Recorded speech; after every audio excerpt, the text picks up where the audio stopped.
Hello friends, स्वागत है आपका आज के वीडियो में। आज के वीडियो में हम 12 ज्योतिर्लिंगों के दर्शन करेंगे। हम जानेंगे कि ये 12 ज्योतिर्लिंग भारत में किस किस जगह पर स्थित हैं और साथ ही साथ हम इन ज्योतिर्लिंगों से जुड़ी पौराणिक कथाओं के बारे में भी जानेंगे। और वीडियो के एंड में हम कुछ आरतियां भी देखेंगे जो कि इन ज्योतिर्लिंगों पे होती हैं, जैसे कि बाबा महाकाल की भस्म आरती। और वीडियो स्टार्ट करने से पहले मैं आपसे कहना चाहूँगा कि अगर आपने अभी तक इस चैनल को सब्सक्राइब नहीं किया है तो प्लीज़ इसे सब्सक्राइब भी करें। चलिए स्टार्ट करते हैं अपने आज के वीडियो से। सोमनाथ ज्योतिर्लिंग, गुजरात। सोमनाथ ज्योतिर्लिंग 12 ज्योतिर्लिंगों में से पहला ज्योतिर्लिंग है और ये गुजरात के सौराष्ट्र में स्थित है। इस ज्योतिर्लिंग का संबंध स्वयं चंद्रदेव से है, तभी इसका नाम सोमनाथ है। इसके पीछे की पौराणिक कथा कुछ इस तरह से है। चंद्रदेव की शादी दक्ष की 27 बेटियों के साथ हुई थी। इन 27 रानियों में से चंद्रदेव रोहिणी नामक रानी का ज्यादा ध्यान रखते थे और बाकी रानियों पे ध्यान नहीं देते थे। इस पर क्रोधित होकर के दक्ष ने चंद्रदेव को श्राप दिया कि चंद्रदेव की रोशनी का तेज कम होता जाएगा। इस श्राप से बचने के लिए चंद्रदेव ने भगवान शिव की आराधना करी और इस पर प्रसन्न होकर के भगवान शिव ने चंद्रदेव को इस श्राप से मुक्त किया। पौराणिक कथाओं के अनुसार माना जाता है कि चंद्रदेव ने ये मंदिर सोने का बनवाया था। उसके बाद रावण ने इस मंदिर को चांदी का बनवाया और फिर श्री कृष्ण ने इस मंदिर को चंदन का बनवाया। इतिहास के अनुसार माना जाता है कि अलग अलग युद्धों की वजह से सोमनाथ मंदिर 17 बार टूटा है और इसका पुनर्निर्माण हुआ है। आज जो हम सोमनाथ मंदिर देख रहे हैं उसका निर्माण श्री वल्लभ भाई पटेल ने करवाया था। और ये है सोमनाथ ज्योतिर्लिंग के आरती के दर्शन।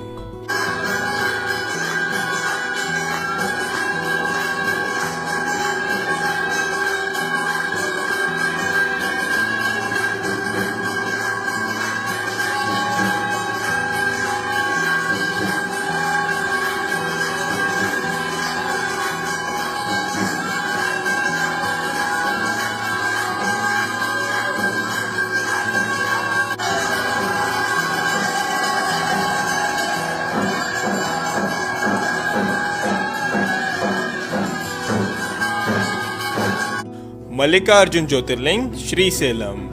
मल्लिकार्जुन ज्योतिर्लिंग आंध्र प्रदेश में श्रीसेलम नाम की जगह में कृष्णा नदी के तट पर स्थित है। इसकी पौराणिक कथा कुछ इस तरह है। जब भगवान गणेश और भगवान कार्तिकेय की शादी की बात चल रही थी तब प्रश्न ये उठा कि किसकी शादी पहले होगी। इसका निर्णय करने के लिए भगवान शिव ने दोनों को विश्व का चक्कर लगा करके आने को कहा। इस पर भगवान कार्तिकेय अपना वाहन लेकर के निकल गए, लेकिन गणेश जी ने चतुराई दिखाई और भगवान शिव और पार्वती के ही 7 चक्कर लगा लिए। जब भगवान कार्तिकेय वापस लौटे तो उन्हें लगा कि उनके साथ छल हुआ है और वो रूठ करके कैलाश छोड़ करके क्रौंजा पर्वत पर जाकर रहने लगे। माता पार्वती के कई बार समझाने पर भी उन्होंने अपना हट नहीं छोड़ा और वो कैलाश वापस नहीं आए।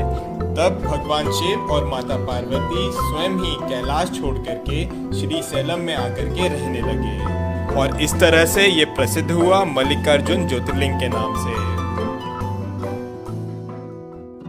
महाकालेश्वर ज्योतिर्लिंग, उज्जैन। महाकालेश्वर ज्योतिर्लिंग उज्जैन में शिप्रा नदी के तट पर स्थित है। माना जाता है कि महाकालेश्वर ज्योतिर्लिंग स्वयंभू है, यानी कि वो खुद से यहाँ उत्पन्न हुआ है। महाकाल ज्योतिर्लिंग की विशेषता ये है कि ये एकमात्र दक्षिण मुखी ज्योतिर्लिंग है। यहाँ पर हर रोज सुबह 4 बजे भस्म आरती होती है जो कि पूरे विश्व में प्रसिद्ध है। उज्जैन के लोग महाकाल को इस नगरी का राजा मानते हैं। और ये है महाकाल बाबा की आरती के दर्शन।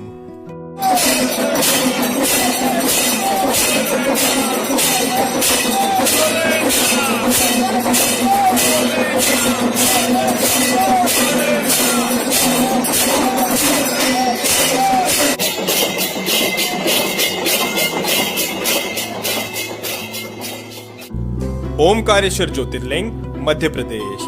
मध्य प्रदेश में महाकाल बाबा के अलावा ओमकारेश्वर ज्योतिर्लिंग भी है। ये ज्योतिर्लिंग इंदौर के पास खांडवा डिस्ट्रिक्ट में नर्मदा नदी के तट पर स्थित है। ये ज्योतिर्लिंग जिस पहाड़ पर है वो पहाड़ नर्मदा नदी के बीच एक द्वीप है। इस पहाड़ के चारों ओर नर्मदा नदी बहती है और इस वजह से ये पहाड़ ओम के आकार में है और तभी इस ज्योतिर्लिंग को ओमकारेश्वर के नाम से जाना जाता है।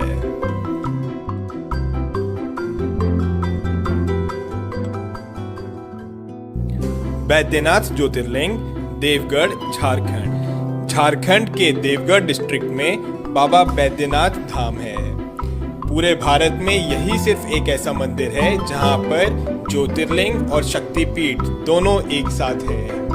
बाबा बैद्यनाथ को लेकर के कई सारी पौराणिक कथाएं हैं और उनमें एक कथा ये भी है कि यही वो जगह है जहां पर रावण ने भगवान शिव को प्रसन्न करने के लिए अपने 10 सिरों का बलिदान दिया था। भगवान शंकर ने प्रसन्न होकर के रावण को दर्शन दिए और रावण का इलाज किया। तभी इस धाम को वैद्यनाथ के नाम से जाना जाता है क्योंकि भगवान शंकर ने वैद्य की तरह रावण को ठीक किया। भीमाशंकर ज्योतिर्लिंग महाराष्ट्र। भीमाशंकर ज्योतिर्लिंग महाराष्ट्र में पुणे के पास सह्याद्री हिल्स पर है। यहाँ से भीमा नदी उत्पन्न होती है। इसकी पौराणिक कथा कुछ इस तरह से है। त्रिपुरासुर नामक राक्षस इस जगह पर काफी उत्पात मचा रहा था। उसको खत्म करने के लिए भगवान शिव खुद यहाँ पर आए और उससे युद्ध किया और उसको खत्म किया। युद्ध के बाद भगवान शिव काफी थक गए थे और यहाँ पर बैठ करके उन्होंने आराम किया और माना जाता है कि भीमा नदी उनके पसीने से निकलने वाले जल से उत्पन्न हुई। इसके बाद वहाँ के लोगों ने भगवान शिव से प्रार्थना करी कि वो यहीं पर ही बस जाएं, तो भगवान शिव प्रसन्न होकर के यहाँ पर हमेशा के लिए भीमाशंकर ज्योतिर्लिंग के रूप में स्थापित हो गए।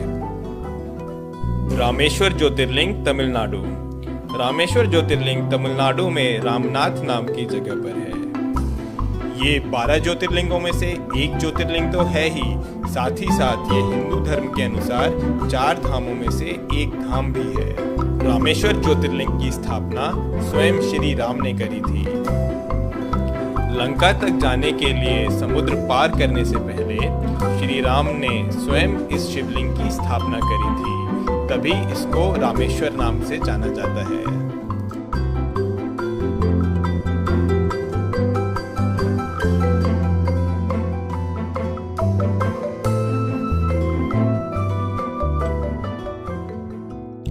नागेश्वर ज्योतिर्लिंग गुजरात।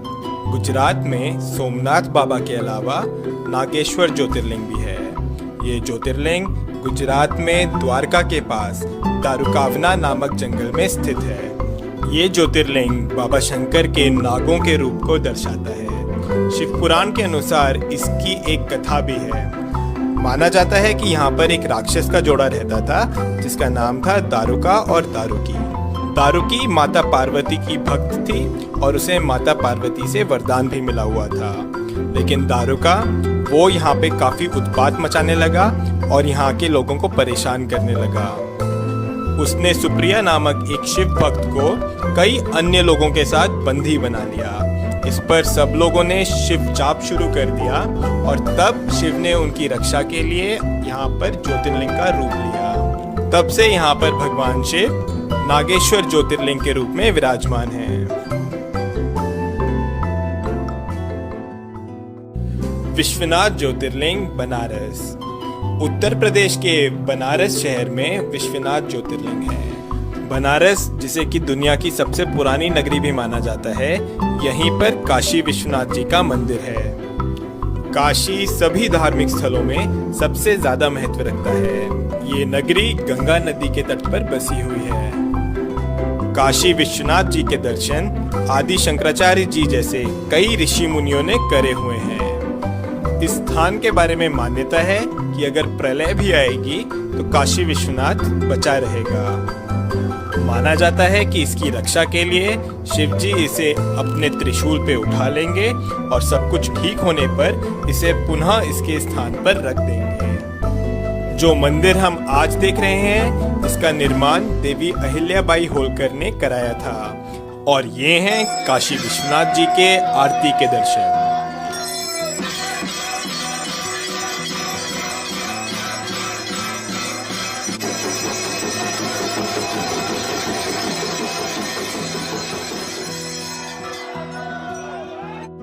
त्र्यंबकेश्वर ज्योतिर्लिंग नासिक। महाराष्ट्र में नासिक के पास त्र्यंबकेश्वर ज्योतिर्लिंग है। ये ज्योतिर्लिंग ब्रह्मगिरी पर्वत के पास है और ब्रह्मगिरी पर्वत से गोदावरी नदी उत्पन्न होती है। माना जाता है कि गौतम ऋषि और गोदावरी नदी के आग्रह करने पर भगवान शिव ने यहाँ पर ज्योतिर्लिंग का रूप लिया।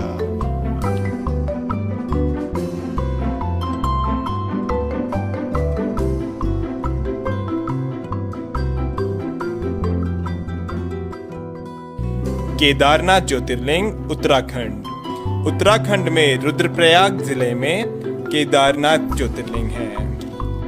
गौरीकुंड से आगे जाकर के मंदाकिनी नदी के तट पर बाबा केदारनाथ विराजमान है। इस मंदिर का निर्माण पांडवों ने करवाया था।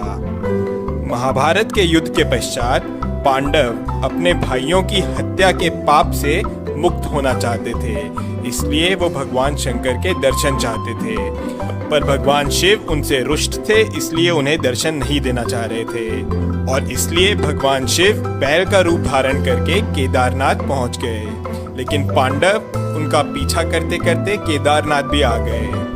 तब भगवान शिव धरती में समाने लगे, लेकिन भीम ने बैल की पीठ पकड़ ली थी।